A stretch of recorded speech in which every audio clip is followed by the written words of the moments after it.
പ്രിയമുള്ളവരെ, വളരെയേറെ പ്രാധാന്യമുള്ള ഒരു വാർത്തയാണ് ഞാൻ ഇന്ന് നിങ്ങൾക്ക് വേണ്ടി ഈ ചെറിയ വീഡിയോയിലൂടെ ചെയ്യുന്നത്.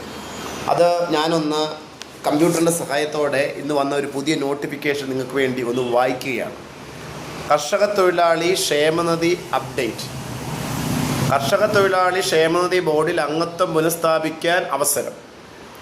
2015 സെപ്റ്റംബർ 12 മുതൽ 2025 സെപ്റ്റംബർ 11 വരെയുള്ള 10 വർഷ കാലാവധി പരിധിക്കുള്ളിൽ അംശാദായം 24 മാസത്തിലധികം കുടിശ്ശിക വരുത്തി അംഗത്വം നഷ്ടപ്പെട്ട തൊഴിലാളികൾക്ക് ഡിസംബർ 10-നകം കുടിശ്ശിക അടച്ച് അത് അംഗത്വം പുനഃസ്ഥാപിക്കാൻ പറ്റും.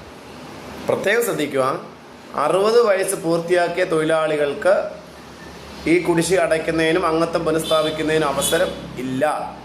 പക്ഷേ അംശാദായം മറ്റു രീതി നഷ്ടപ്പെട്ട അംഗങ്ങൾക്ക് അത് പിഴ സഹിതം 24 മാസം എന്ന് പറയുമ്പോൾ 2 വർഷത്തെ തുക അടച്ച് ആ അംഗത്വം പുനഃസ്ഥാപിക്കാനുള്ള അവസരമാണ് ഇപ്പോൾ ഉണ്ടായിരിക്കുന്നത്. അതുമായി ബന്ധപ്പെടുത്തി കൂടുതൽ വിവരങ്ങൾ അറിയുന്നതിനായി www.agriworkersfunds.org എന്ന സൈറ്റ് സന്ദർശിച്ചാൽ വിവരങ്ങൾ നിങ്ങൾക്ക് ലഭിക്കും. അതല്ലെങ്കിൽ തൊട്ടടുത്തുള്ള ജനസേവന കേന്ദ്രങ്ങൾ സന്ദർശിച്ചാൽ നിങ്ങൾക്ക് ഇതുമായി ബന്ധപ്പെടുത്തി അപ്ഡേറ്റ് നൽകും.